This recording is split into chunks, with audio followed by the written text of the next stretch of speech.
Hoy nos corresponde hablar acerca del equilibrio químico, ¿ya? El equilibrio químico es, al igual que soluciones, al igual que estequiometría, uno de los temas icónicos de examen de admisión. Siempre viene en examen de admisión, en cualquier tipo de examen de admisión, sea UNI, sea San Marcos, sea Callao, agraria, cualquier tipo de examen de admisión tiene en su estructura al equilibrio químico. Y sirve, además del colegio, para el examen de admisión, y también mucho del equilibrio, no tanto químico, sino también físico, se ve dentro de la universidad en las carreras que por ahí muchos de ustedes hayan decidido llevar. Mucho de los temas, por ejemplo, en carrera de ingeniería petroquímica, tienen que ver con equilibrios líquido-vapor en el tema de destilación. Y son cursos de cursos que tú terminas viendo para poder entender las condiciones de equilibrio. ¿Para qué estudiamos el equilibrio químico? En principio, en mi experiencia podríamos decir de que el equilibrio químico tú lo estudias para tratar de escaparte del equilibrio químico, porque resulta de que nosotros difícilmente vamos a querer llegar a un estado de equilibrio químico. El equilibrio químico nos sirve para tener una idea de si se alcanzó o no se alcanzó este estado. Pero lo ideal en todo proceso químico no es mantenerse en el estado de equilibrio químico, sino salir de ese estado de equilibrio químico, porque en el equilibrio químico, lo vamos a ver, aparentemente parece como que si el proceso se hubiera detenido, ¿ya? Es un proceso en el que, si bien es cierto, hay un dinamismo, no te permite avanzar hacia la irreversibilidad, que muchas veces es lo que nosotros queremos. Nosotros queremos de algún momento empezar en reactivos y terminar en productos, pero se da el caso de que estamos en los reactivos, queremos llegar a los productos, pero dado el equilibrio químico, la proporción de productos que se forma termina siendo equivalente en velocidad a la proporción de que los productos se descomponen para formar reactivos. Entonces no tienes una irreversibilidad completa. Entonces te conviene tener una irreversibilidad porque quiere llegar de reactivos a productos y el equilibrio químico te va a limitar. Entonces es importante conocer el equilibrio químico, uno, para poder conocer cuáles son las concentraciones que se van a dar en el equilibrio químico, y dos, poder tratar de escaparnos de este equilibrio químico y llegar a la mayor formación de productos, que es en principio la mayor parte de lo que quieren los procesos químicos, ¿ya?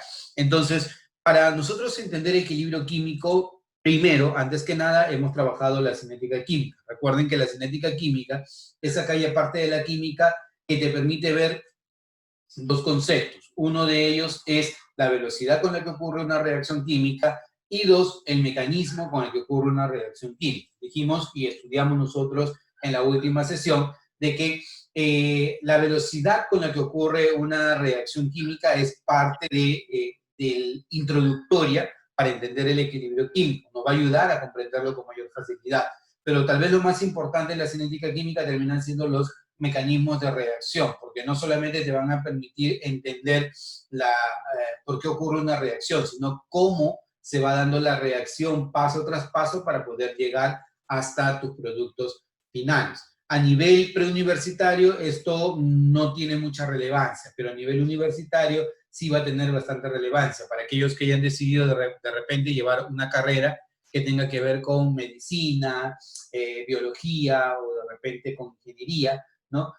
Química sobre todo, o alguna que está relacionada con ingeniería química. Ahí sí va a ser bastante importante los mecanismos de reacción.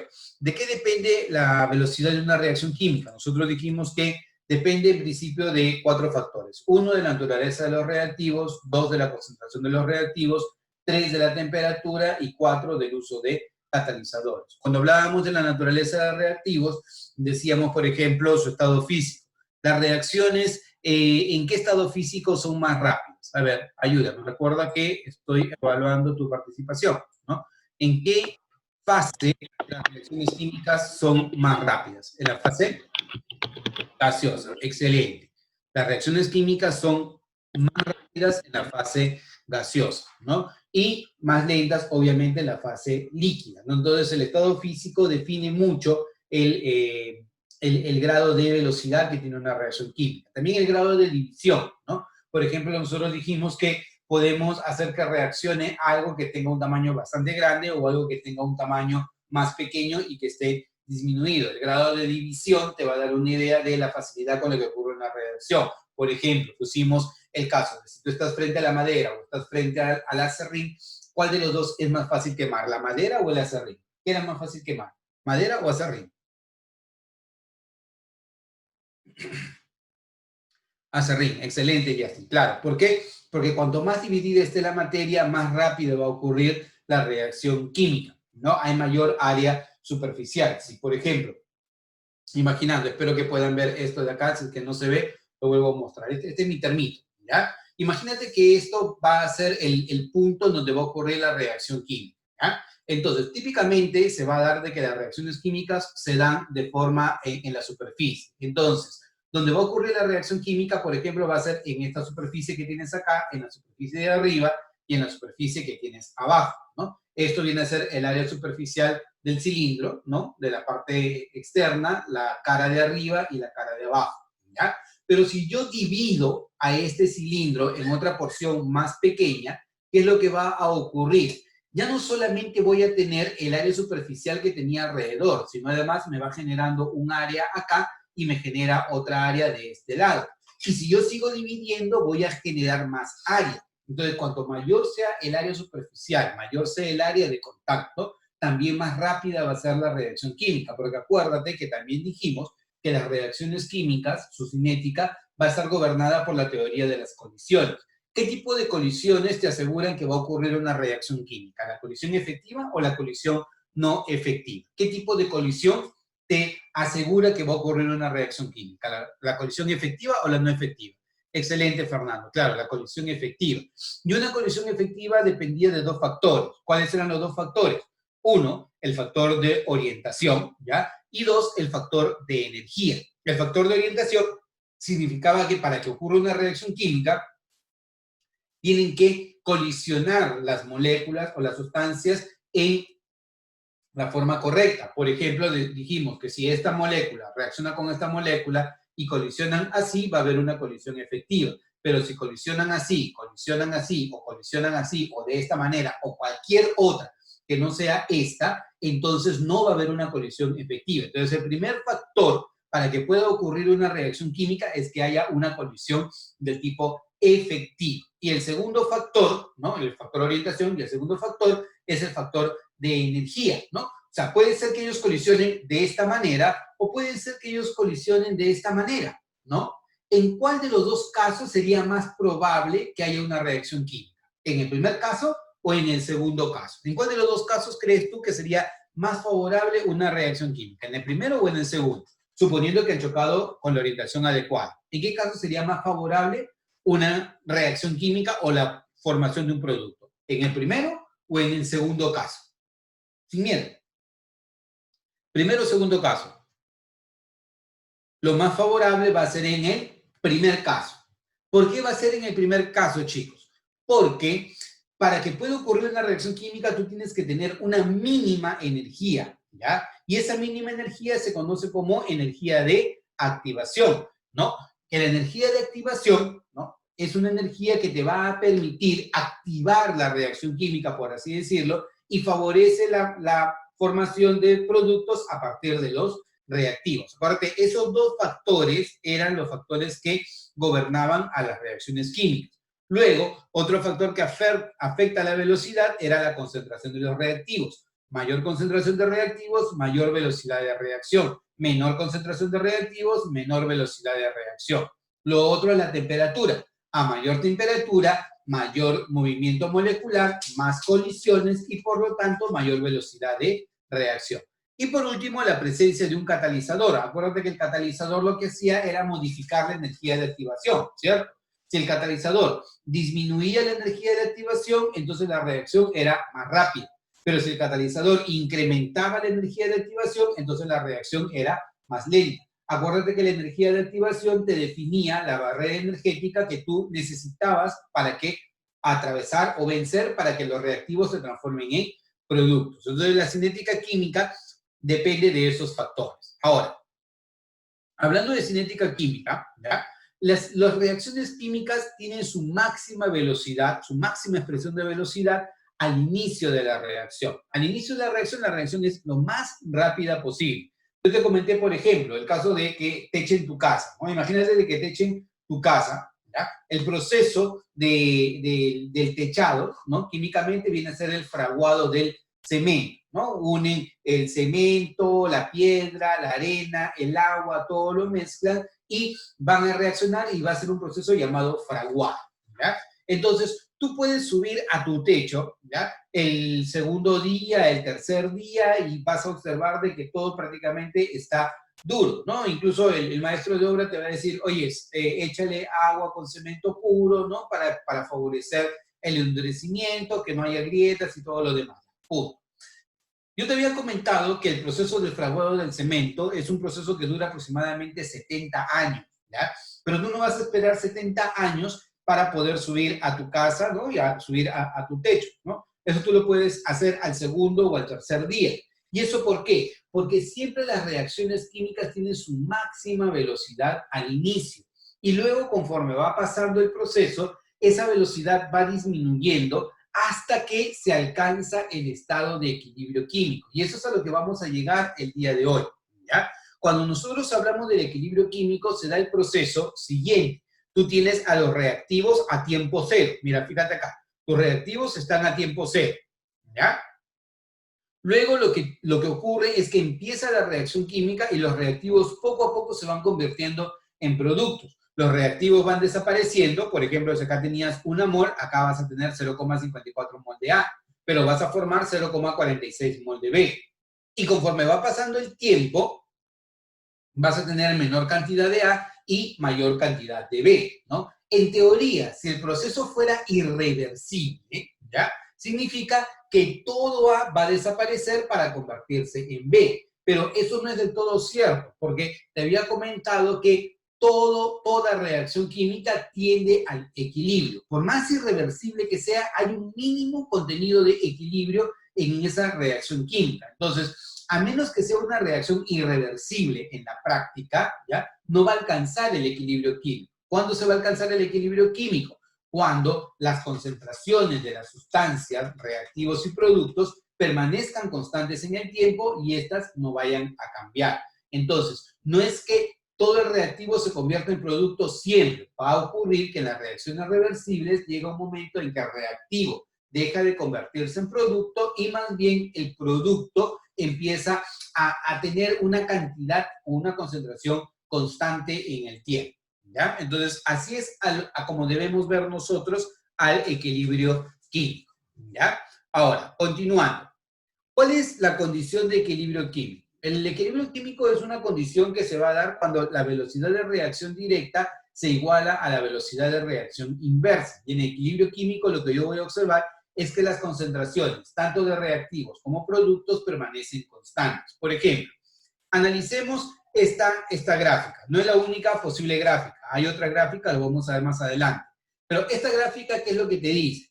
Esta gráfica es una gráfica de concentración frente al tiempo, ¿ya? Si nosotros vemos a este señor, al N2O4, al tetróxido de dinitrógeno, ¿qué le está pasando a él conforme va pasando el tiempo? Su concentración va disminuyendo, o sea, va desapareciendo el tetróxido de nitrógeno. Si desaparece, chicos, ¿qué sería el tetróxido de nitrógeno? ¿Reactivo o producto? ¿Qué sería el tetróxido? ¿Reactivo o producto? Reactivo. Excelente, Justin. Tendría que ser reactivo. Ojo que les estoy diciendo que estoy evaluando participación. Todo ese chat debe estar lleno de participación. Buena, mala, pero debe estar lleno de participación. Entonces, el tetróxido viene a ser un reactivo, ¿correcto? ¿Por qué es un reactivo? Porque ves que se va consumiendo conforme va pasando el tiempo. Y estamos partiendo del hecho de que no hay nada de producto al inicio. Porque si tú te das cuenta, la concentración del dióxido de nitrógeno aquí es igual a 0. O sea, partes con reactivo y no partes con nada de producto, ¿no? Entonces el producto, conforme va pasando el tiempo, se va formando. Hasta que llega un momento en que la concentración de los reactivos y la concentración de los productos, ¿cómo es a través del tiempo? ¿Qué te dice esta gráfica? esta parte de la gráfica, ¿es constante o variable? ¿Qué te dice esto? ¿Constante o variable? Excelente, Fernando. Es constante. O sea, ha llegado un momento en el tiempo en que la concentración de reactivos y productos permanece constante en el tiempo. Cuando alcanzamos esa condición, se dice que hemos alcanzado el equilibrio químico. El equilibrio químico tiene tres características. Primero, que es espontáneo. Todas las reacciones químicas tienden al equilibrio químico. Hasta las reacciones más irreversibles tienden al equilibrio químico. La siguiente condición o la siguiente característica es que es reversible.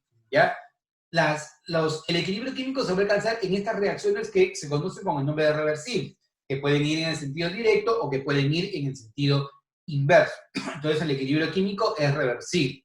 Y como última condición es que es dinámico, ¿ya? A nivel macro, a nivel grandote, parece que el proceso se hubiera detenido. Pero si nosotros esto lo llevamos a una condición microscópica, a nivel atómico, iónico o molecular, vamos a observar que lo que en realidad pasa es que en todo momento los reactivos se están convirtiendo en productos y los productos se están regresando a la condición de reactivos. Cuando la velocidad de formación de productos y la velocidad de descomposición de los productos hacia reactivos se iguala, en ese momento decimos que se ha alcanzado el equilibrio químico. Por eso se dice que el equilibrio químico es espontáneo, va a ocurrir de manera espontánea, es reversible, puede ocurrir en el sentido directo o inverso, partiendo de reactivos o partiendo de productos, y además es dinámico, porque el proceso nunca se detiene. Siempre va a ocurrir reacciones de formación de productos y reacciones de descomposición de productos hacia reactivos. Esas son las condiciones que tiene el equilibrio químico. ¿Ya? Ahora, como te decía, las gráficas no solamente van a ser las que yo te mostré o la que yo te mostré hace un momento. Por ejemplo, en este caso la gráfica me dice que parto de reactivos, no tengo nada de producto, pero conforme va pasando el tiempo, voy observando que igual llega un momento en que la concentración permanece constante en el tiempo. Podría darse el caso de que igual yo no parta de nada de reactivo, ¿ya? Parta solamente de producto, en este caso del NO2, y ocurra también el proceso de equilibrio químico. O puede darse el caso de que yo parta con algo de producto o algo de reactivo, ¿no? E igual llega un momento en que se alcanza el equilibrio químico. O sea, importante porque esto es parte de las preguntas teóricas, ¿ya? El equilibrio químico, ¿ya? No va a depender de las concentraciones iniciales que tú vas a tener de reactivos o productos. El equilibrio químico va a depender de las condiciones o de las características del equilibrio químico, ¿ya? Entonces, vamos a analizar algo que se conoce con el nombre de constante de equilibrio químico, ¿ya? Si nosotros vemos esta reacción química de acá, ¿ya? Nosotros estudiamos la semana pasada cómo se expresa la velocidad o la cinética de reacción. La reacción directa, o sea, yendo de izquierda a derecha, será velocidad es igual a una constante, constante específica de velocidad directa, multiplicada por concentración de los reactivos. ¿Quién es reactivo? Este señor de acá y este señor de acá, elevado a la A y elevado a la B. Si yo quisiera la velocidad de reacción inversa, entonces quiere decir que estoy yendo de derecha a izquierda, mis reactivos vendrían a ser estos señores, ¿no? Entonces, tú vas a decir, la velocidad de reacción inversa va a ser una constante específica de velocidad inversa multiplicada por C elevado a la C y por D elevado a la D. ¿Qué ocurre en el equilibrio químico? En el equilibrio químico ocurre que la velocidad de reacción directa es igual a la velocidad de reacción inversa. O sea, en otras palabras, este numerito de acá es igual a este numerito de acá. Entonces, se tiene que cumplir que todo esto, que es lo de acá, debe ser igual a todo esto, que es lo de acá. ¿Ya? Chicos, miren, así vas a deducirlo. Si esta acá, que está multiplicando, la paso para acá, pasa dividiendo, ¿cierto? Y esto de acá, yo lo voy a pasar aquí también dividiendo. Entonces, ¿qué te va a quedar? Constante específica de velocidad directa entre constante específica de velocidad inversa equivale a la relación de las concentraciones de los productos sobre los reactivos en el estado de equilibrio. Constante sobre constante, ¿qué es lo que te da? Constante sobre constante, ¿qué es lo que te da?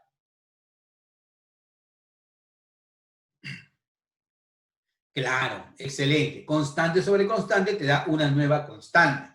Te daría uno siempre y cuando él y él sean iguales, pero tú no sabes si ellos son iguales.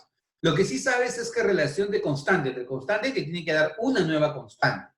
Y esta nueva constante se llama constante de equilibrio. ¿Ya? Y esa constante de equilibrio te relaciona ¿qué cosa? La concentración de productos entre la concentración de reactivos cuando se alcanza el estado de equilibrio químico. Esto que tú tienes aquí se llama constante de equilibrio y hemos aprendido a deducirla a partir de todas estas ecuaciones que nosotros ya las hemos estudiado. ¿Ya? Ahora, las constantes de equilibrio pueden aparecer de dos formas. Puede aparecer como constante de equilibrio K sub C en función de la concentración y puede ser K sub P en función de la presión. La mamá de todas las constantes de equilibrio es esta, K sub C. A partir de esta se deducen todas las constantes de equilibrio que puedan haber. K sub P en función de las presiones. Vamos a ver cuando entremos al tema de ácidos y bases, ¿no? Que existe el Kw, que es el producto iónico del agua. Existe K sub I, que es la constante de ionización. K sub A, constante de acidez. K sub B, constante de basicidad.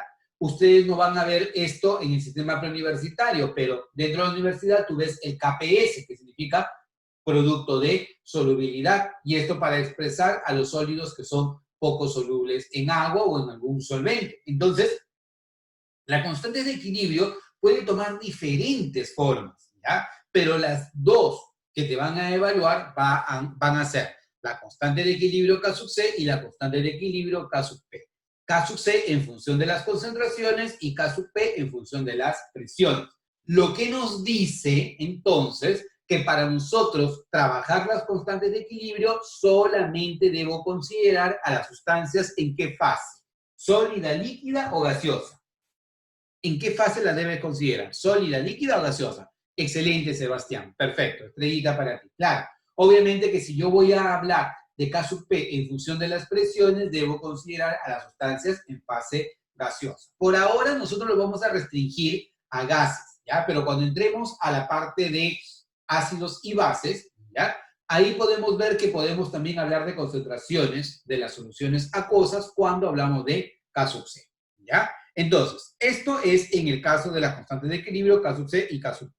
Existe una relación entre él y él, ¿ya? En el examen de admisión, sobre todo en UNI, esto es clásico, ¿ya?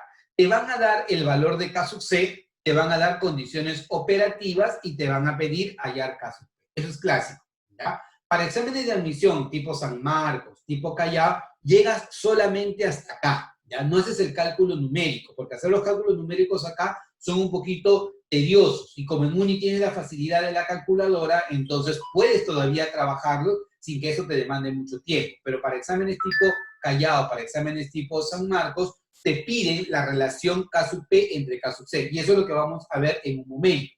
K sub P es igual a K sub C por RT a la delta L, donde nosotros vamos a tener que K sub P es la constante en función de las presiones. K sub C, constante en función de las concentraciones. T es la temperatura absoluta en Kelvin. Recuerda que si te la dan en Celsius, tú la transformas en Kelvin sumándole qué número. Si te la dan en Celsius, la transformas en Kelvin sumándole qué número. Excelente, Sebastián. Claro.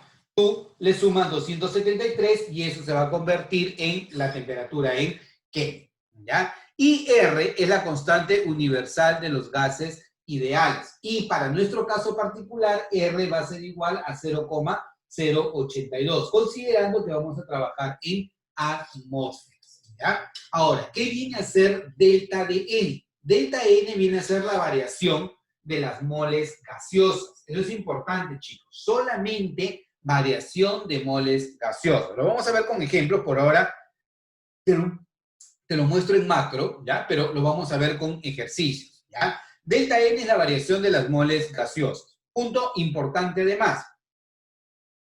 Un valor muy grande de la constante de equilibrio, ¿de qué me habla? Si un valor es muy grande de la constante de equilibrio, como la constante de equilibrio me relaciona productos entre reactivos, ¿ya? Esto es matemática. Si la constante es un número muy grande, ¿qué significa? El número de arriba es grande y el número de abajo es pequeño, ¿cierto? Eso es matemática. ¿no? Si este número es un número grande, significa que el número de arriba, o sea, el numerador, es un número grande, y el número de abajo, el denominador, es un número pequeño. Por lo tanto, si el número de arriba es un número muy grande, significa que hay mucho producto y poco reactivo. Entonces, cuando tú veas una constante de equilibrio muy grande, significa que hay favorecimiento al lado de los productos. O sea, el equilibrio se va a desplazar del lado de los productos. Pero por el contrario, si tú ves una constante de equilibrio muy pequeña, ¿ya? ¿Qué significa? Que el equilibrio más bien está desplazado hacia los reactivos. O sea, hay mucho reactivo y poco producto. Este número es más grande o mucho más grande que el número de arriba. Entonces, esa información es la que te va a dar el valor numérico de la constante de equilibrio. En algunos libros le ponen esto mayor que 10, menor que 10, es indiferente. Ya no te compliques la vida si es mayor de 1, menor de 1, mayor de 10, menor de 10, no te compliques. Lo que tú debes tener en cuenta es que si es muy grande, ¿ya? Entonces estamos frente a un proceso favoreciendo a los productos. Y si es muy pequeñita, es un proceso que favorece a los reactivos. Y si mi intención es formar productos, obviamente yo tengo que hacer todo lo que esté de mi lado para que esta constante de equilibrio cambie su valor. ¿Ya? Ahora, veamos criterios para poder evaluar la relación entre K sub C y K sub P. Por ejemplo, tienes acá que el nitrógeno se combina con el hidrógeno para darte amoníaco.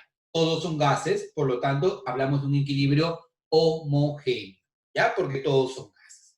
Yo quiero la expresión de K sub C, productos entre reactivos elevado a su respectivo coeficiente estequiométrico, ¿no? Entonces, mi constante de equilibrio sería concentración del amoníaco entre concentración del nitrógeno y entre concentración del hidrógeno. Como acá hay un 2, lo elevo al cuadrado. Como acá hay un 1, lo elevo a la unidad, que se sobreentiende. Y como acá hay un 3, lo elevo al cubo. ¿Ya? K sub P es exactamente lo mismo, solamente que en vez de concentraciones, utiliza ¿qué cosa? Presiones. En vez de concentraciones, utilizas presiones. Y si yo quiero la relación entre K sub C y K sub P, lo primero que debo hacer es hallar delta N. ¿Y qué cosa es delta N? Moles de productos menos moles de reactivos. O sea, si a 2 le resto 4, ¿me da cuánto? Si a 2 le restas 4, ¿cuánto vale? Al ojo.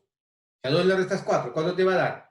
Menos 2, pues obvio, menos 2. Entonces, delta N es igual a menos 2. Y si delta N es igual a menos 2, significa que K sub P es igual a K sub C por RT elevado a la menos 2. ¿Ya? Este equilibrio es un equilibrio homogéneo. Veamos este siguiente caso. Imagínate que tú tienes el carbono que se combina con el oxígeno para darte monóxido de carbono. Importante, ¿ya? La ecuación química siempre te la van a dar balanceada. No puede ser que no te la den balanceada. Vamos a averiguar por qué te la deben dar balanceada. Ahora no, lo haremos más adelante. En este caso, ¿ya? Es un equilibrio heterogéneo. ¿Por qué es heterogéneo? Porque esta sustancia es un sólido. Basta que haya una sola sustancia que esté en una fase diferente, el equilibrio es heterogéneo. En el equilibrio o para las constantes de equilibrio, a ti únicamente te interesan las sustancias en fase gaseosa. O sea, él no va, este sí va y este sí va. O sea, tu constante de equilibrio sería producto entre reactivo. O sea, monóxido de carbono elevado al cuadrado entre concentración del oxígeno. Y K sub P es exactamente lo mismo, solamente que en vez de concentraciones, pone presiones. Si yo quiero delta N, te creo. ¿Cuánto vale delta N acá, chicos? Rapidito. ¿Cuánto valdría delta N en este caso? Te creo. ¿Cuánto? Fernando nos dice 1. ¿Quién da más?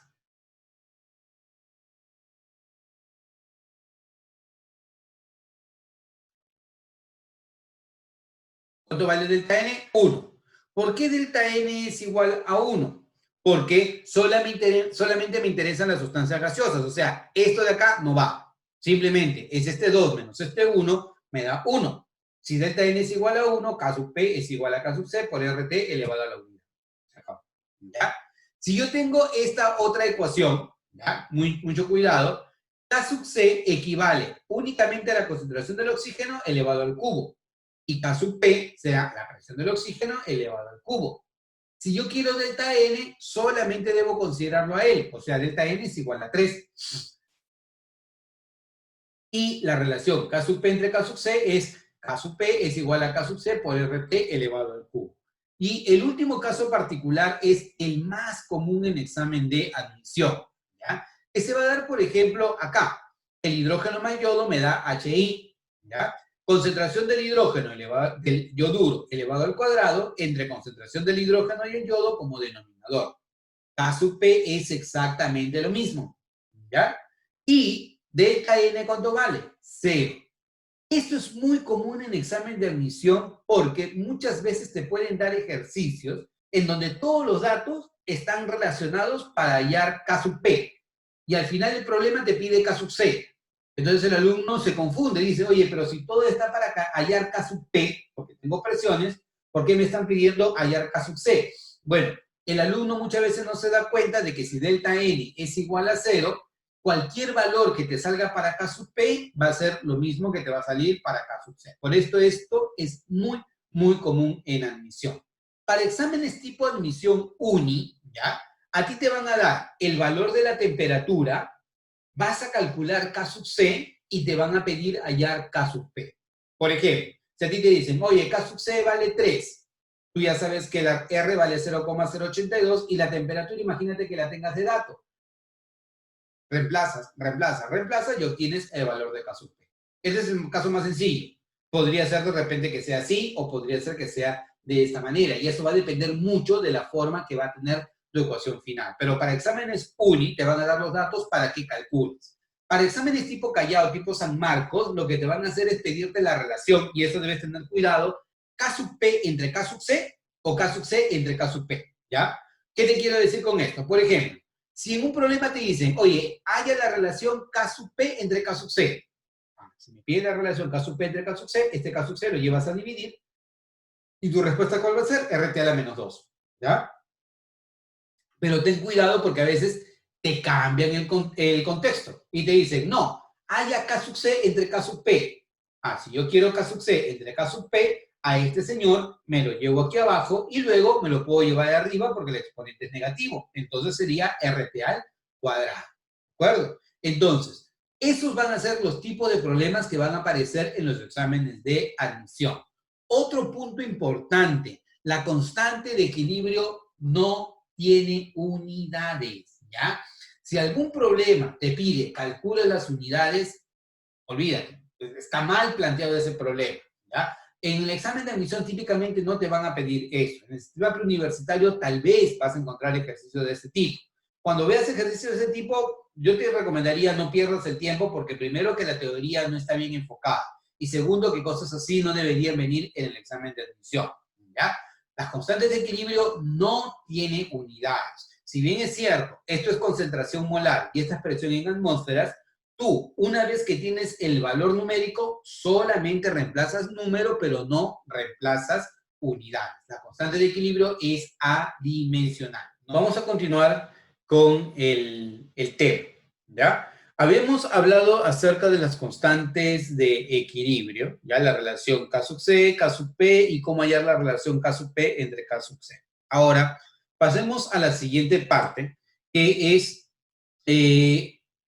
cómo se relaciona K sub C con la ecuación química. Uno de los puntos que te había mencionado al inicio es de que cuando tú tengas que evaluar una constante de equilibrio, tu ecuación química tiene que estar balanceada. O sea, en un examen de admisión no podría darse el caso que la constante de equilibrio no esté balanceada, ¿ya? ¿Por qué? Porque el valor de la constante de equilibrio va a depender de la ecuación química que esté balanceada. Eso quiere decir que si tú decides balancear una ecuación química y esa ecuación química está correctamente balanceada, pero no de repente con los mínimos valores estequiométricos, entonces no significa que esté mal balanceada la ecuación, ni tampoco significa que esté mal evaluada tu constante de equilibrio, sino que simplemente al no darte la ecuación química balanceada, tú pudiste tomarlo cualquier otro criterio y es válido, ¿ya? Entonces, vamos a suponer que en examen de admisión te aparezca una ecuación química que no esté balanceada. Lo que vas a tener que hacer es balancearla con los mínimos coeficientes estequiométricos, ¿ya? A lo que me refiero para que puedas terminar de entender la idea. Imagínate que yo balanceo esta ecuación, ¿ya? Los valores mínimos posibles son 1, 3 y 2 para que todos sean números enteros. Pero no estaría mal si es que aquí yo a todos lo divido entre 2 y digo, voy a tener un medio, voy a tener 3 medios y voy a tener 1. Eso no dice que está mal la ecuación química balanceada, pero el valor que va a tener la constante de equilibrio no va a ser el mismo. O podría ser que yo de repente a todo lo multiplique por 2. Tampoco estaría mal balanceada la ecuación, solamente que no estás utilizando los valores mínimos estequiométricos, ¿ya? Y si fuera así, si tú multiplicas por 2, la ecuación K sub C no va a tener el mismo valor numérico. Entonces, por eso es importante que en el examen de admisión tu ecuación química se encuentre balanceada para que tú puedas evaluar tu constante de equilibrio, ¿ya? Entonces, ¿por qué te digo esto? Porque, por ejemplo, imaginémonos que nosotros partimos de esta ecuación, ¿ya? Para esta ecuación, tu constante de equilibrio va a ser concentración de productos entre concentración de reactivos. Eso ya lo sabemos.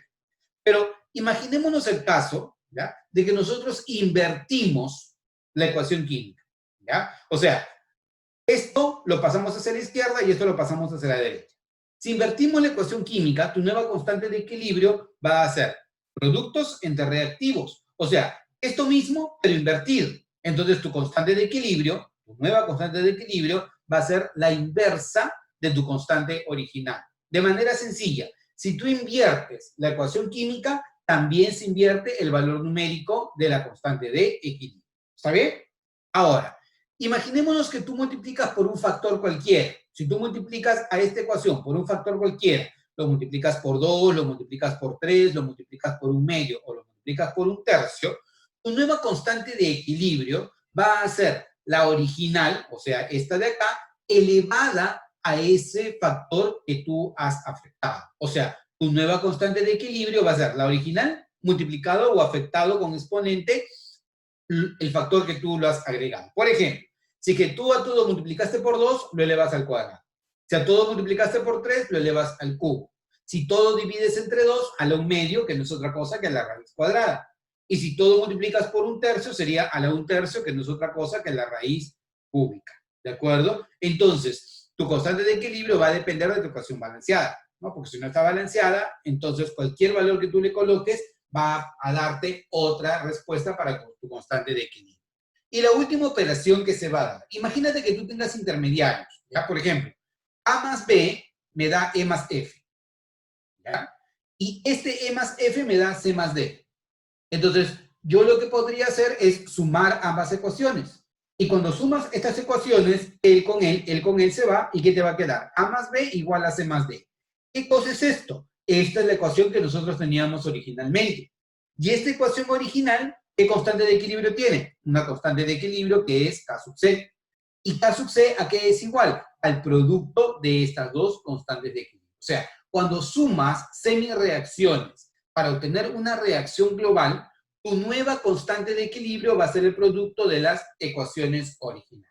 Les he preparado un ejercicio para que ustedes puedan ver esta parte de la teoría. Entonces, en resumen, inviertes la ecuación, se invierte la constante de equilibrio. Multiplicas por un factor, elevas a dicho factor. Sumas ecuaciones, tu nueva constante de equilibrio va a ser el producto de las constantes de cada una de esas ecuaciones. ¿Ya?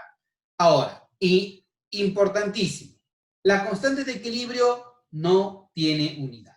¿Ya? La constante de equilibrio no tiene unidades. Segundo caso importante, no depende de la concentración inicial de reactivos o de productos. ¿Ya? La constante de equilibrio va a depender de las cantidades que yo encuentro en el equilibrio. ¿Ya? Tercero, su valor va a depender de la ecuación química balanceada. Por esa razón, deberías exigir que en el examen de admisión o en cualquier pregunta la ecuación esté balanceada si va a ser una pregunta de equilibrio. Si no fuera el caso, ¿cómo lo resuelves en el examen de admisión? Considerando los mínimos coeficientes estequiométricos que balancean la ecuación.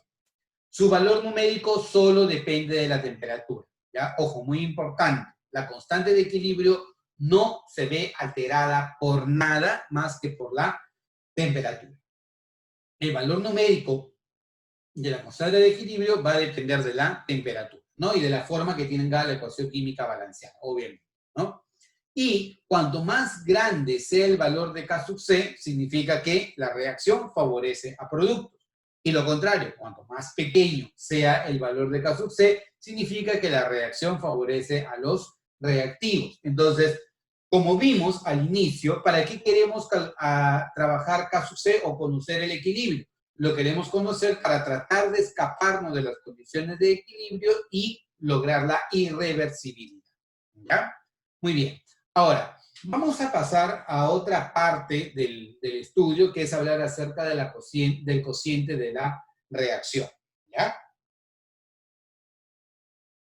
El cociente de reacción es un término que ahora último se utiliza en los exámenes de admisión tipo UNI, sobre todo, ¿ya? Para expresar cómo se encuentra o cuál es el estatus que tiene la reacción química en este momento. No necesariamente cuando se haya alcanzado el equilibrio. El cociente de la reacción tiene exactamente la misma forma que la constante de equilibrio, pero no necesariamente en el equilibrio. ¿Ya? Entonces tú evalúas el cociente de reacción, ¿para qué? Para darte cuenta si has alcanzado el equilibrio o no has alcanzado el equilibrio. Profe, ¿cómo? Fácil. Si tu cociente de reacción es igual a la constante de equilibrio, significa que estás en el equilibrio, ¿no? Obvio. Pero si tu cociente de reacción no es igual a tu constante de equilibrio, significa que no estás en el equilibrio. Y por lo tanto, puedes evaluar cuál es el sentido que está teniendo la reacción en este momento para alcanzar el equilibrio. Profe, ¿yo cómo voy a saber la constante de equilibrio? Porque acuérdate que la constante de equilibrio tiene un valor numérico que depende de la temperatura. Por lo tanto, si te dan una temperatura, posiblemente te dan una constante de equilibrio. Entonces, tú evalúas el cociente de reacción, que está acá, y al evaluar el cociente de reacción, lo comparas con tu constante de equilibrio y dices, si son iguales, significa que está en el equilibrio. Pero si no son iguales, entonces no necesariamente está en el equilibrio. ¿Cómo te puedes dar cuenta de esto en el examen de admisión? Porque te van a dar valores para el ejercicio, ¿ya? Y también te van a dar la constante de equilibrio. Entonces tú te vas a preguntar, oye, pero si me están dando valores y me están dando la constante de equilibrio, entonces no es lógico de que me estén dando la constante de equilibrio. Entonces te pones a pensar, dices, entonces no necesariamente tengo que yo calcular la constante de equilibrio. Podría estar calculando el cociente de reacción y luego compararlo con la constante de equilibrio. Es típico, ¿ya? Eso ha venido más de una vez en examen de admisión, así que hay que considerar. Entonces, ¿qué forma tiene el cociente de reacción? Vamos a entenderlo poco a poco, ¿ya? Imagínate que tú tengas una ecuación, ¿ya? Una reacción química en donde los reactivos se van a convertir en productos, ¿ya? Reactivos se convierten en productos.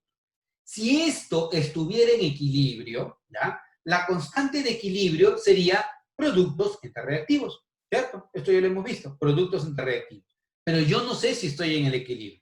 Como yo no sé si estoy en el equilibrio, entonces en vez de colocarle constante de equilibrio, le voy a colocar Q sub C, cociente de reacción. Y cuando hago esto, tiene exactamente la misma forma. Pero ahora evaluemos, ¿no? Evaluemos. Yo tengo esto, reactivos y productos, ¿ya? En este caso, lo que está ocurriendo, los reactivos se están convirtiendo en productos, pero yo me doy cuenta que el cociente de reacción es menor que la constante de equilibrio.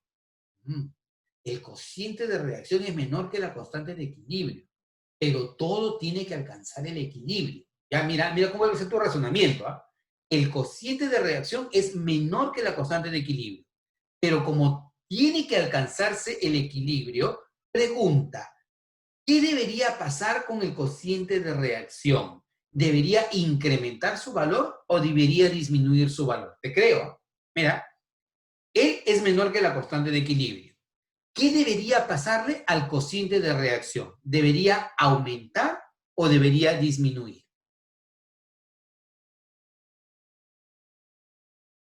Oye, habla. ¿Qué debe pasar? ¿Debe aumentar o debe disminuir?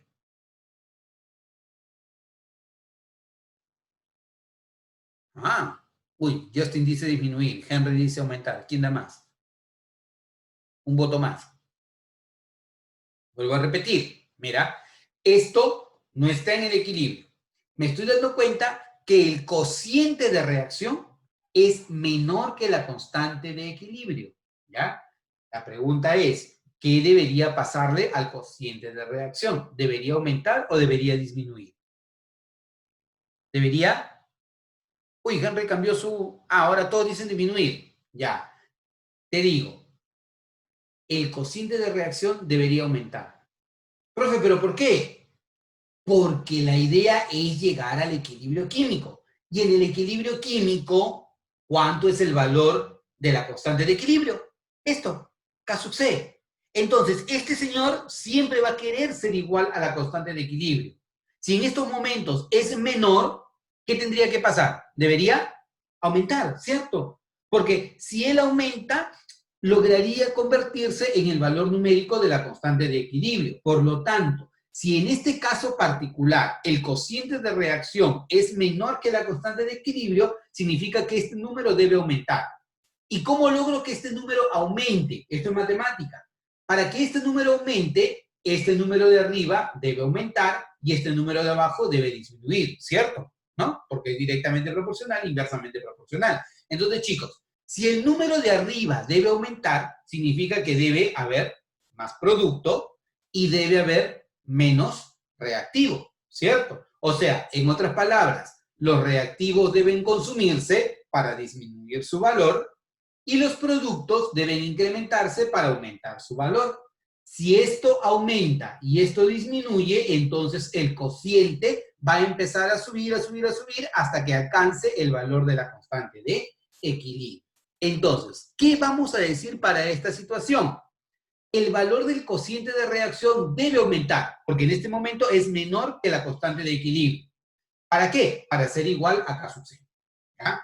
¿Qué más vamos a decir?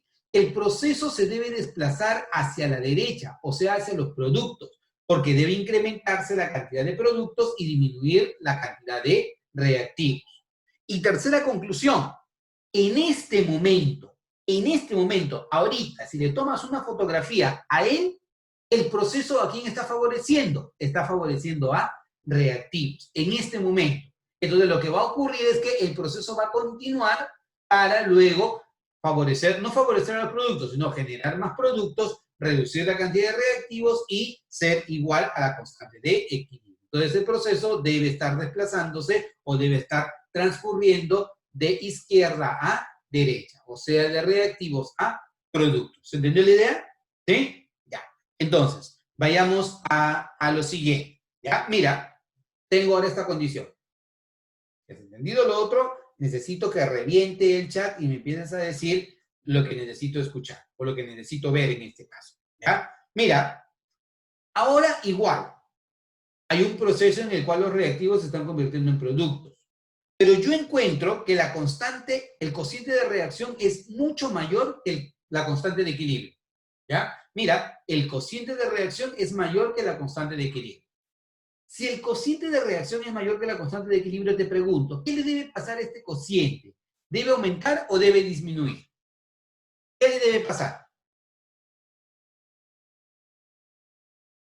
¿Debe aumentar o debe disminuir? Justin dice disminuir, Camila dice disminuir, Fernando dice disminuir, Gabriel también dice disminuir. Claro, tiene que disminuir. Oye, ¿por qué tiene que disminuir?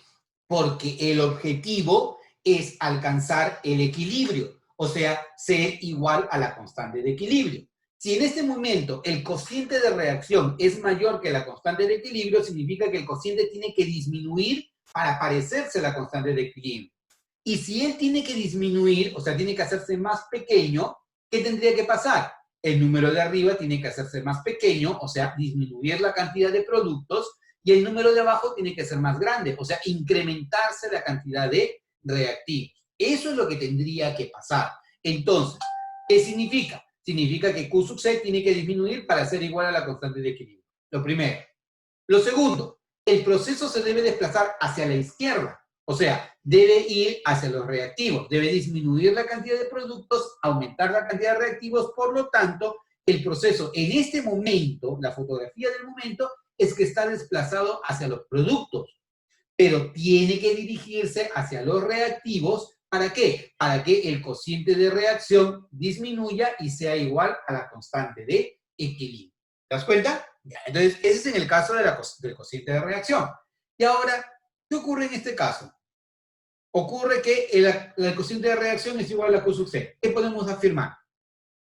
Si el cociente de reacción es igual a la constante de equilibrio. ¿Qué podemos afirmar?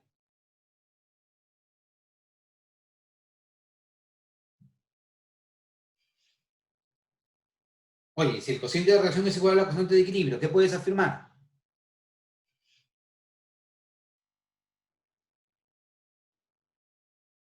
Claro, Justin, que está en equilibrio. Claro, o sea, si el cociente de reacción es igual a la constante de equilibrio, está en equilibrio. O sea, aquí él es menor que él, no está en equilibrio. Él es mayor que él, no está en equilibrio. Si él es igual a él, condición, está en equilibrio, ¿no? Entonces, en ese caso demuestras que se encuentra en estado de equilibrio. Típicamente los ejercicios que te van a dar son ejercicios en los que te van a decir, te van a dar los valores numéricos y tú vas a tener que compararlo con la constante de equilibrio para ver si el proceso está o no está en equilibrio. ¿Ya? Bueno, ahora, basado en esto, vamos a trabajar el que se llama principio de Le Chatelier. ¿Ya? El principio de Le Chatelier, ¿ya?, sería similar al principio de acción y reacción, ¿ya? Principio de acción y reacción de física, ¿no? Toda acción tiene una reacción de igual magnitud, pero en sentido contrario, ¿no? Es decir, física. En química, nosotros lo que vamos a decir es toda perturbación que modifique el estado de equilibrio, ¿ya?, va a hacer de que el proceso reaccione en el sentido de que esta perturbación se anule o se reduzca todo lo posible, ¿ya? Así de fácil. ¿Qué me dice el principio de Le Chatelier? Si yo tengo un proceso que está en equilibrio y hay alguna perturbación que modifica el estado de equilibrio, entonces el mismo sistema va a reaccionar para anular esa perturbación, ¿ya?, o para reducirla todo lo que sea posible y restablecer el estado de equilibrio. Ojo, la idea es restablecer el estado de equilibrio. Y hay tres factores o cuatro factores que alteran el equilibrio: el cambio en la concentración, cambio en cantidad, el cambio en la presión, el cambio en la temperatura, y hay un último análisis que es el análisis del catalizador, ¿ya? Analicémoslo de la siguiente manera. Cambio de concentración. Si tú adicionas un reactivo o un producto a un sistema en equilibrio, el sistema va a reaccionar en el sentido de que se consuma lo que tú agregaste, ¿ya? Si yo agregué reactivo, ¿qué es lo que va a hacer el sistema? El sistema va a empezar a trabajar para consumir lo que tú agregaste de reactivo, ¿ya? Pero si tú agregaste producto, ¿qué es lo que va a hacer el sistema? Va a empezar a trabajar para consumirse todo el producto que tú agregaste, ¿de acuerdo? Entonces, si tú haces eso, no sé, creo que se ve por acá. Veamos, ojalá que se vea por ahí. Así creo que se ve. Sí se ve, ¿no? Ya está. Ya, no se ve mi cara, pero se ve eso, ya. No importa. Ya luego de ahí vamos a trabajar. Entonces, ¿por qué hice eso? Vamos a trabajar con nuestra balancita. Acá está. Podamos ver. Ya. Entonces, si nosotros cambiamos la cantidad de algo, ¿ya?, el sistema va a reaccionar para anular ese algo, ¿ya? Por ejemplo, tengo esta reacción en la cual el nitrógeno se combina con el hidrógeno para formar amoníaco. Reactivos, productos, ¿ya? Entonces, veamos acá. Perturbación. ¿Qué pasa si yo incremento nitrógeno? ¿Ya? Quiero que te fijes de este lado, ojalá podamos ver, ¿ya? Ahí he improvisado una balancita, ¿ya? Espero que puedas ver esta balancita que está acá, ¿sí? Sí se puede ver, ¿cierto? Ya. Entonces, mira, de este lado es tu izquierda, acá están los reactivos y aquí están los productos, ¿ya? Reactivos, productos. Está en equilibrio, date cuenta, ¿ya? Está en equilibrio. Pero ¿qué pasa si es que tú agregas una cierta cantidad de reactivos? Si tú agregas reactivos acá, entonces, ¿qué va a ocurrir? El sistema ya no va a estar en equilibrio, ¿no? Ya no va a estar en equilibrio. Por lo tanto, para restablecer el equilibrio, ¿qué tiene que ocurrir? Esto tiene que desplazarse hacia los productos. Por lo tanto, si tú incrementas reactivos, ¿ya? Lo que va a ocurrir es que el sistema va a reaccionar para que se consuman los reactivos. Incremento reactivos, desplazas el equilibrio hacia la derecha, hacia los productos. Y lo contrario, si tú incrementas la cantidad de productos, los productos están de este lado, ¿ya? Si tú incrementas cantidad de productos, ¿qué es lo que va a hacer el sistema? El sistema va a direccionarse para restablecer el equilibrio. O sea, en otras palabras, se va a ir hacia los reactivos. Entonces, quiero que tú me ayudes a explicar lo que viene acá, ¿ya?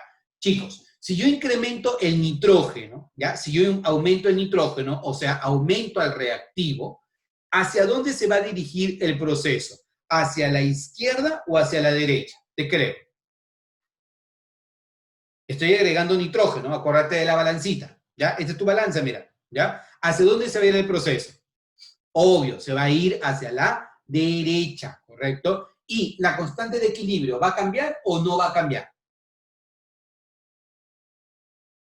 ¿Cuál es el único factor que altera el valor de la constante de equilibrio? ¿Cuál es el único factor que altera la constante de equilibrio? Excelente, Sebastián. La temperatura. ¿Ha cambiado acá la temperatura? No ha cambiado la temperatura. Entonces, como no ha cambiado la temperatura, no tiene por qué alterarse el valor de la constante de equilibrio. Entonces, el equilibrio se desplaza hacia la derecha, ¿no? Y no varía la constante de equilibrio. Ahora, el otro cambio. Imagínate que tú incrementas la cantidad de hidrógeno, ¿ya? Si tú incrementas la cantidad de hidrógeno. Si tú aumentas el hidrógeno, ojo, tu balancita está acá, ¿ya? Si tú aumentas hidrógeno, ¿el hidrógeno qué cosa es? ¿Producto o reactivo? ¿Qué es el hidrógeno? ¿Producto o reactivo? ¿Qué es el hidrógeno? Reactivo. Entonces, si tú incrementas hidrógeno acá, ¿el equilibrio hacia dónde debería desplazarse? ¿Hacia la izquierda o hacia la derecha?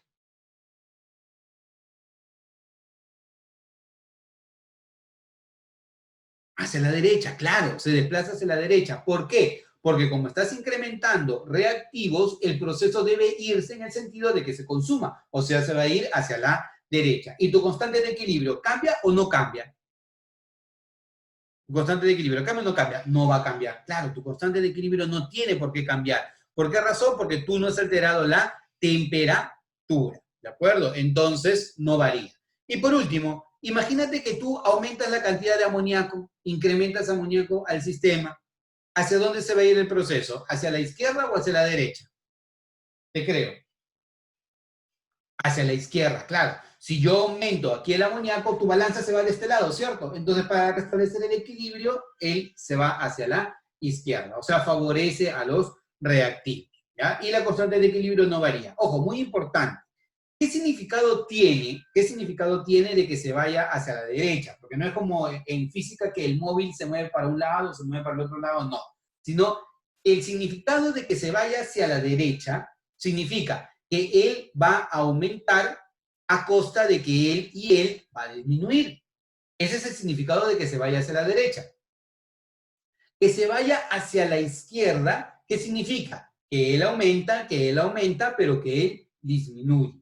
Si nosotros esto lo vemos gráficamente, fíjate, acá nosotros lo que hemos hecho es agregar amoníaco, ¿ya? El sistema estaba en equilibrio, estaba de lo más bonito del sistema, estaba así, venía en equilibrio, bien bonito, el hidrógeno, el amoníaco, el nitrógeno, también estaba en equilibrio, bien chéveres ellos, todo era felicidad, están en equilibrio, y hidrógeno, y amoníaco, y nitrógeno también igualitos, felices.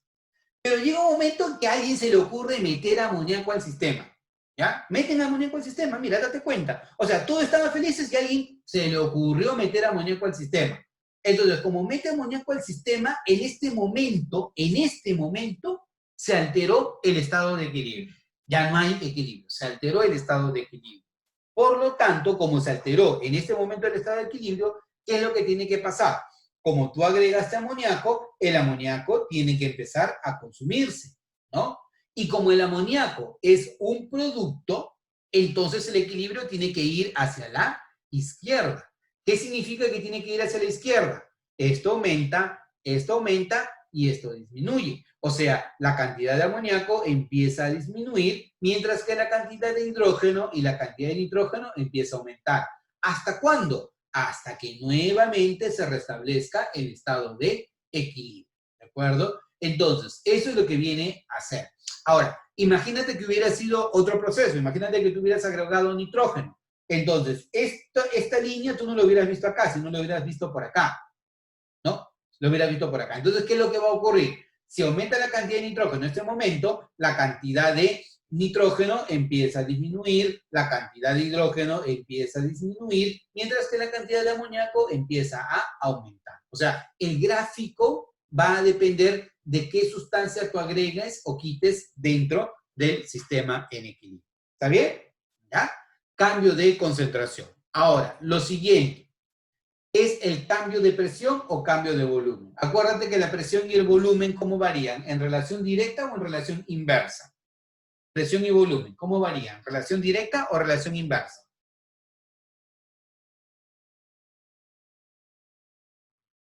Habla, ¿cómo varía? Excelente, relación inversa. ¿Qué significa? Que si yo incremento la presión, disminuye el volumen. Y si yo disminuyo la presión, se incrementa el volumen. Es lógico. Tú presiona a un gas, ¿no? Y cuando tú presionas, el gas va a empezar a disminuir su volumen. Presionas, presionas, presionas, disminuye el volumen. Mayor presión, menor volumen. Menor presión, mayor volumen. Son inversamente proporcionales. Entonces, ¿qué pasaría si yo en un estado de equilibrio modifico la presión total del sistema? Ojo, la presión total del sistema. ¿Ya? Cuando tú modificas la presión total del sistema, el sistema va a dirigirse hacia el estado donde haya menor número de moléculas, ¿correcto? Porque menor número de moléculas obviamente van a ocupar menor volumen, ¿no? Entonces, cuando nosotros hablamos de un cambio de presión, ¿ya? El incremento de la presión desplaza el equilibrio hacia donde haya menor número de moléculas. Por ejemplo, gaseosas, eso sí. Por ejemplo, tú tienes esta molécula o este compuesto que es el tetróxido de nitrógeno y que te va a dar 2 unidades de dióxido de nitrógeno, ¿ya? Delta 1 es algo referencial, vamos a explicar dentro de un momento cómo nos va a servir. Si yo hago esto y aumento la presión, o sea, el sentido es aumentar la presión, acá está, mira, a ver, tienes el N2O4, este es N2O4, N2O4, ¿ya? Mira, ¿cuántas moléculas de N2O4 hay? Una, dos moléculas. Cuéntame, acá hay 2 moléculas. Y de NO2 hay 1, 2, 3, 4, 5, 6 moléculas de NO2. ¿Ya? Y está en este volumen a esta presión. ¿Vamos bien hasta acá? ¿Ya? Ahora lo que vamos a hacer es incrementar la presión. Presiona, mira, presiona. Cuando tú presionas acá el émbolo, ¿qué va a pasar con el volumen? Disminuye, ¿no? Disminuye. Por lo tanto, ¿qué va a hacer el equilibrio? El equilibrio se va a desplazar a donde haya menor cantidad de moléculas. ¿Y dónde hay menor cantidad de moléculas? Acá hay una molécula, frente a que acá hay 2 moléculas. Entonces, el equilibrio se va a desplazar hacia la izquierda. O sea, ¿qué significa? Que se va a desplazar hacia donde se genere mayor cantidad de moléculas de tetróxido y disminuye la cantidad de moléculas del dióxido. Aquí había 2 contra 6, ahora hay 4 contra 2. ¿Te das cuenta? Entonces, un incremento de la presión desplaza el equilibrio hacia donde haya menor número de moléculas. Entonces, si yo incremento la presión, aumento la presión, que es lo mismo que disminuyes el volumen, el equilibrio aquí, ¿hacia dónde se va? ¿Hacia la izquierda o hacia la derecha? ¿Qué creo? ¿Hacia dónde va? ¿Izquierda o derecha?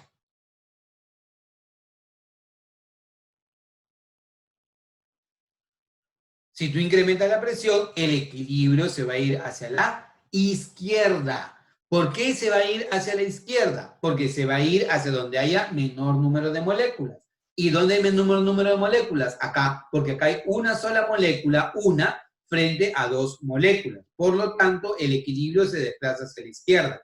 Y tu constante de equilibrio no varía. ¿Por qué no cambia tu constante de equilibrio? ¿Por qué no cambiaría tu constante de equilibrio?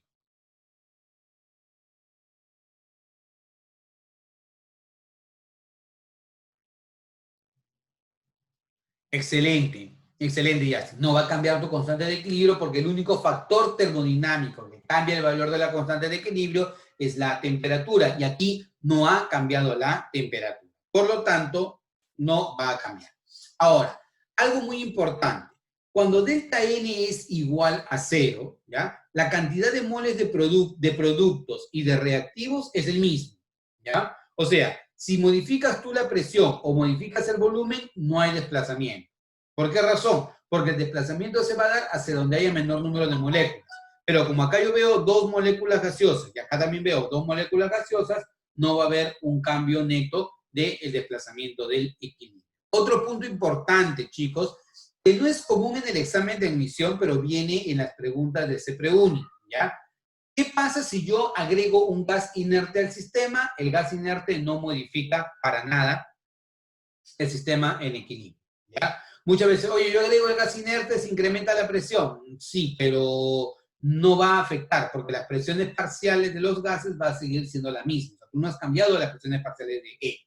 Tú lo que estás adicionando es un gas inerte al sistema, y ese gas inerte no va a modificar el sistema en equilibrio. El principio de Leche-Tellier para el caso de la temperatura implica lo siguiente, que el cambio de temperatura, ¿ya?, provoca el desplazamiento del equilibrio en el sentido en el que se consuma calor. Y recordar que la temperatura es el único factor termodinámico que altera el valor de la constante de equilibrio. Lo que teníamos acá es lo siguiente, que si tú tienes a este complejo del cobalto, ¿ya?, en este proceso endotérmico te va a generar este otro complejo de cobalto con el cloro, ¿ya? Entonces, tú pasas de una condición de este complejo que tiene color rosa, o sea, es este de acá, a una condición en el que pasas a color azul, que viene a ser este de acá. Entonces, la condición de equilibrio, ¿ya?, en el principio de Leche-Tellier, te va a decir que el incremento de temperatura hace que se desplace el equilibrio en el sentido en el que se consuma calor. Entonces, si este es tu estado de equilibrio, el que habíamos mencionado anteriormente, si es una reacción endotérmica, en la reacción endotérmica el calor se encuentra del lado de los reactivos, ¿no? Entonces, del lado reactivo significa que en esta condición estás del lado rosa, ¿ya? Y si es que tú provocas un desplazamiento de izquierda a derecha, entonces vas a favorecer la formación del otro complejo, o sea, del lado azul. Si nosotros incrementamos la temperatura, al incrementar la temperatura, incrementamos la cantidad de calor en los reactivos, ¿no? Porque el calor está en la parte de los reactivos. Entonces, como el sistema perdió equilibrio, se va a desplazar en el sentido de que se consume ese calor. O sea, un incremento de la temperatura provoca que el desplazamiento del equilibrio sea hacia la derecha. Por lo tanto, si es que tú incrementas la temperatura, el equilibrio se va hacia la derecha, hacia la formación de este complejo de color azul. Por eso, cuando tú tienes esta hornilla, si tú incrementas la temperatura, el equilibrio se va a desplazar hacia el lado derecho, hacia el lado donde se forma ese complejo de color azul. Pero más bien lo contrario, si es que tú, ya teniendo ese complejo de color azul, lo enfrías, ¿ya? Bueno, acá le has colocado un recipiente que tiene hielo, entonces el desplazamiento del equilibrio va a ir en el sentido contrario, en el sentido de que se compense esa cantidad de calor perdido. Por lo tanto, se va a ir en el lado del color rosa. Entonces, una baja temperatura desplaza el equilibrio hacia la formación de este otro complejo que tiene color rosado. Entonces, en conclusión, ¿ya?, el aumento de la temperatura desplaza el equilibrio en el sentido en el que se consuma calor. Pero acá yo voy a tener dos condiciones, ¿ya? La condición que esté frente a un sistema que sea endotérmico o frente a un sistema que sea exotérmico. Si yo estoy frente a una reacción endotérmica, el calor acompaña a los reactivos. Pero si yo estoy en una reacción exotérmica, el calor acompaña a los productos. Un incremento del calor o un incremento de la temperatura para una reacción endotérmica desplaza el equilibrio hacia la derecha, ¿no? Y un incremento de la temperatura para una reacción exotérmica desplaza el equilibrio hacia la izquierda, ¿ya? Entonces, eso es lo que debes analizar. Si yo incremento la temperatura en una reacción endotérmica, el equilibrio se va hacia la derecha y favorece a los productos. Como hay más productos, mayor concentración de productos con respecto a los reactivos, la constante de equilibrio aumenta. ¿Por qué? porque acuérdate que la constante de equilibrio es productos entre reactivos. Y si productos está aumentando, entonces aumenta el valor de la constante de equilibrio. Y en una reacción exotérmica ocurre lo contrario. Si yo incremento la temperatura, este incremento de la temperatura hace que el equilibrio se desplace hacia la izquierda, ¿ya? Y si se desplaza hacia la izquierda, se aumenta la cantidad de reactivos, entonces la constante de equilibrio disminuye, porque nuevamente la constante de equilibrio es producto entre reactivos. Y si está aumentando la cantidad de reactivos, entonces el valor de la constante de equilibrio también disminuye. Ese es el efecto de la temperatura para cuando nosotros tengamos reacciones endotérmicas o exotérmicas. El último factor que altera la constante de equilibrio, que altera el equilibrio, es el efecto del catalizador, ¿ya? Más que lo altere, ¿ya? Conviene analizarlo, porque el catalizador no es que va a cambiar el sentido del equilibrio, sino lo que va a hacer es que tú llegues al equilibrio o más rápidamente o más lentamente. Eso va a depender de qué tipo de catalizador utilices. Por ejemplo, hagamos el análisis, ¿ya? Si tú tienes, por ejemplo, una reacción en donde A con B te da C con D y te da esta constante de equilibrio, si no tenemos catalizador, ¿cuál va a ser el criterio que nosotros utilizamos? La reacción directa, la velocidad de reacción directa, es igual a una constante específica directa multiplicada por la concentración de A y la concentración de B elevado a sus exponentes. La velocidad de reacción inversa va a ser la constante inversa multiplicada por la concentración de C y la concentración de D, ¿ya? En el equilibrio, ¿qué pasaba? ¿Te acuerdas? Velocidad directa y velocidad inversa, ¿cómo son? Iguales. O sea, este numerito de acá y este numerito de acá, ¿cómo son? Iguales. Si son iguales, entonces yo digo constante directa entre constante inversa, que es esto, viene a ser tu constante de equilibrio. ¿Te acuerdas? Eso fue nuestro análisis al inicio cuando trabajamos la constante de equilibrio. Ahora, imaginémonos que nosotros agregamos un catalizador. Si nosotros agregamos un catalizador, ¿qué va a ocurrir? Este catalizador va a modificar la velocidad de la reacción. Y si modifica la velocidad de reacción, digamos que la modifica en este factor m, ¿ya? Se me ocurre, m veces, que puede ser el doble, el triple, el cuádruple, no lo sé. El tema es que este catalizador modifica esta velocidad en un factor m, ¿ya? Pero así como modifica la velocidad directa, también podría modificar la velocidad inversa. Entonces, si nosotros analizamos la reacción inversa, esa velocidad inversa sería otro factor n multiplicado por la velocidad inversa, que es la que teníamos acá. Entonces, mira, cuando nosotros utilizamos el catalizador va a modificar la velocidad de la reacción en este factor m y en este factor n. En el equilibrio, ¿qué pasa en el equilibrio? La velocidad directa y la velocidad inversa, ¿cómo son, chicos? En el equilibrio. ¿Cómo son la velocidad directa y la velocidad inversa? ¿Cómo son?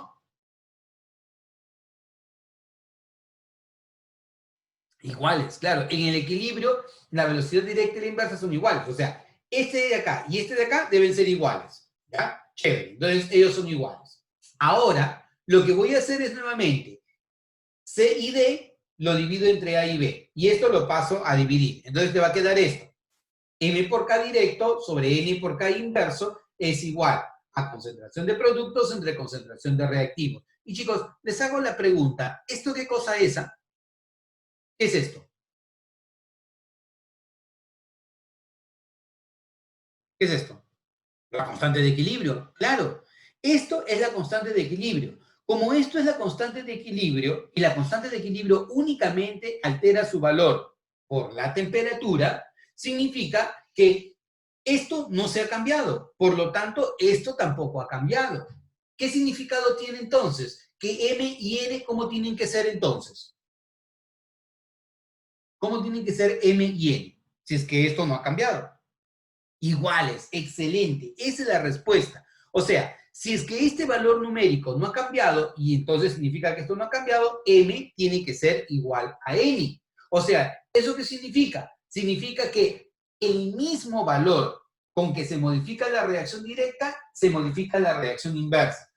Dicho de otro modo, Si se duplica la reacción directa, se duplica la reacción inversa. Si se triplica la reacción directa, se triplica la reacción inversa. O sea, en otras palabras, tú no vas a desplazar el equilibrio ni a la izquierda ni a la derecha, sino vas a alcanzar el estado de equilibrio más rápidamente al agregar el catalizador. Entonces, en resumidas cuentas, el catalizador no desplaza el estado de equilibrio, sino te permite alcanzar el equilibrio más rápidamente. ¿Ya? Entonces, esto es el principio de Le Chatelier. ¿Ya?